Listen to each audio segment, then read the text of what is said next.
Menko Polhukam Mahfud MD menanggapi pemanggilan Ketua Umum PKB Muhaimin Iskandar oleh KPK. Menurut Mahfud, pemanggilan Caimin bukan politisasi hukum. Saya juga mendengar banyak tuh di media massa, wartawan juga banyak bertanya. Jadi begini, menurut saya dipanggilnya Muhaimin oleh KPK ini bukan politisasi hukum, tetapi proses hukum biasa. Ya, karena menurut saya politisasi hukum itu artinya menggunakan hukum sebagai alat politik untuk kepentingan politik. Sedangkan ini kasus ini kan sudah lama dan terjadi ketika Muhaimin menjadi Menteri Tenaga Kerja. Ya, tersangkanya sudah ada. Jadi karena ini proses hukum, jadi mencari sambungan-sambungan Muhaimin itu ya diminta memberi keterangan saja.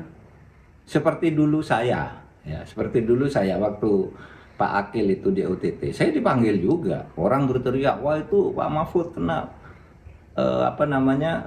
terlibat dalam kasus korupsi Pak Akil Mokhtar gitu. Lah saya itu ke sana dimintai keterangan, bukan diperiksa. Sama, Muhaimin ini dimintai keterangan. Kalau dimintai keterangan itu artinya memberi sambungan informasi. Kalau diperiksa, itu ada dugaan terlibat. Kita akan bahas lebih dalam soal kasus ini dengan Kepala Departemen Hukum Tata Negara Universitas Gadjah Mada, Zainal Arifin Muhtar, yang sudah bergabung bersama kami. Assalamualaikum, selamat sore, Mas Uceng. Waalaikumsalam, selamat sore Mas. Baik, Mas Uceng, ini kan banyak pertanyaan lebih dari 1 dekade baru mencuat saat ini. Anda melihat ini pemanggilan Caimin syarat muatan politis atau murni penegakan hukum? Iya, yang pertama barangkali kita terpaksa harus melihat apakah substansi pemanggilan itu. Substansi pemanggilan itu apakah bagian dari pemeriksaan ke arah kasus ataukah kemudian substansinya itu adalah pemeriksaan dalam konteks biasa. Saya mencontoh misalnya dalam berbagai kasus, misalnya kasus Akil Mokhtar dulu, Pak Mahfud kan diperiksa.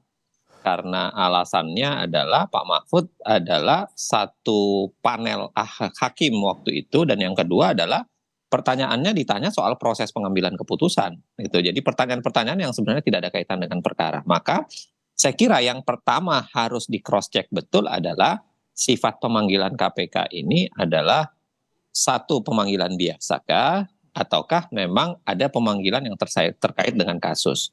Kalau yang beredar di luar, yang dengar-dengar katanya nggak ada kaitan dengan perkara gitu. Hanya pemanggilan biasa seperti yang tadi saya sampaikan bahwa Pak Mahfud juga dipanggil dalam kasus Akil Mokhtar. Nah yang kedua, kita bicara soal timing. Ya, nah memang timing ini menjadi pertanyaan besar. Apalagi dikaitkan dengan kondisi KPK sendiri. Karena saya kira kalau ini terjadi di masa dulu, saya kira nyaris tidak ada pertanyaan ya, nyaris tidak banyak pertanyaan serupa. Tetapi ketika KPK sekarang yang kita tahu lebih rajin memproduksi kontroversi dibanding prestasi, saya kira pertanyaan pilihan timingnya itu mungkin akan menjadi sangat besar.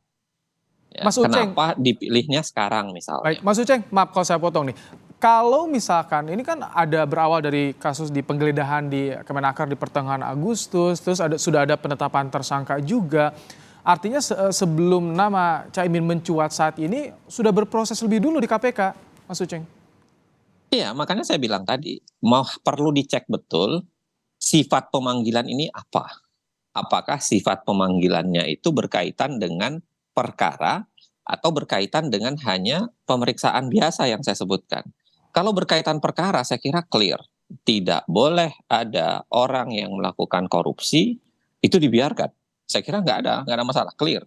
Tetapi ketika masalahnya adalah dipanggil biasa, seperti dipanggilnya Pak Mahfud dalam kasus Akil misalnya, pilihan timingnya itu bisa menjadi berbahaya. Nah makanya misalnya pertanyaannya kalau hanya sekedar menanyakan itu kenapa tidak ditanyakan dari dulu? Sudah ada 11 tahun yang lalu proses-proses pertanyaan yang barangkali bisa dikaitkan dengan kewenangan menteri. Nah kalau ditanyakan baru sekarang ketika ada deklarasi dan lain-lain sebagainya, pertanyaan soal timingnya itu akan tinggi. Apalagi kalau ternyata memang sifat pemanggilannya itu hanya pemanggilan soal ditanya soal kewenangan menteri saja, pemeriksaan biasa.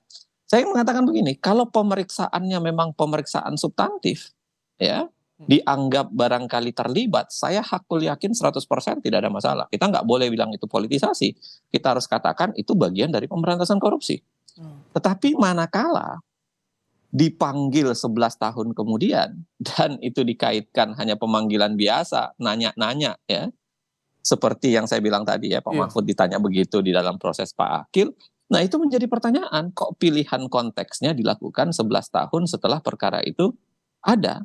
Kok dilakukan misalnya hanya sesaat setelah dilakukannya deklarasi? Jadi Nah, apa yang harus dijelaskan pertanyaan oleh KPK, Mas Uceng, kalau misalkan ada kekhawatiran ini syarat dengan muatan politisasi dengan tenggang waktu yang begitu lama menurut Anda tadi?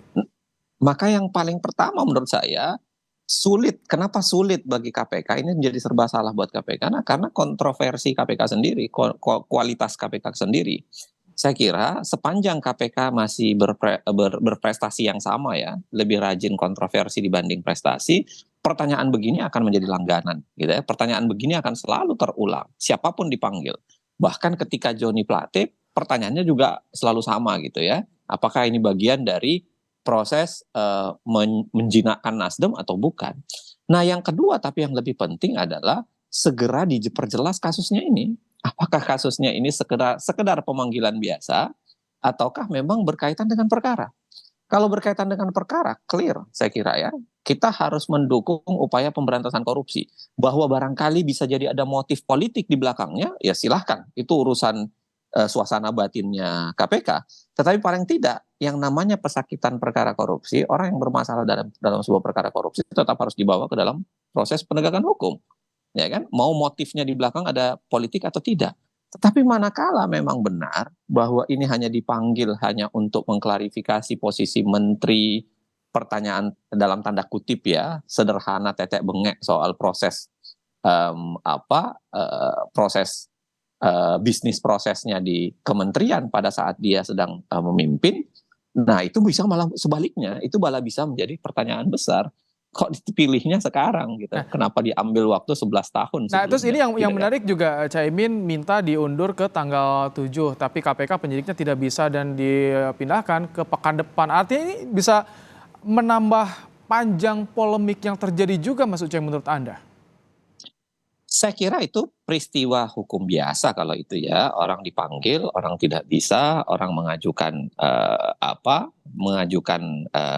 pemanggilan minta untuk dipanggil berikutnya, kemudian juga penyidik atau misalnya KPK punya jadwal sendiri. Saya kira itu bisa kita anggap sebagai proses biasa dalam penegakan hukum. Tetapi pada saat yang sama harus diingat bahwa penunda-nunda melakukan ini itu sangat mungkin ya, sangat mungkin kemudian akan memiliki impact terhadap proses politik, baik terhadap proses Caimin maupun yang lain. Saya kira ini saatnya Caimin harusnya segera untuk melakukan upaya klarifikasi itu. Apalagi kalau saya bilang tadi, memang dia dipanggil hanya dalam kaitan seperti yang cerita yang beredar ya, dipanggil hanya kaitan dengan ditanyakan soal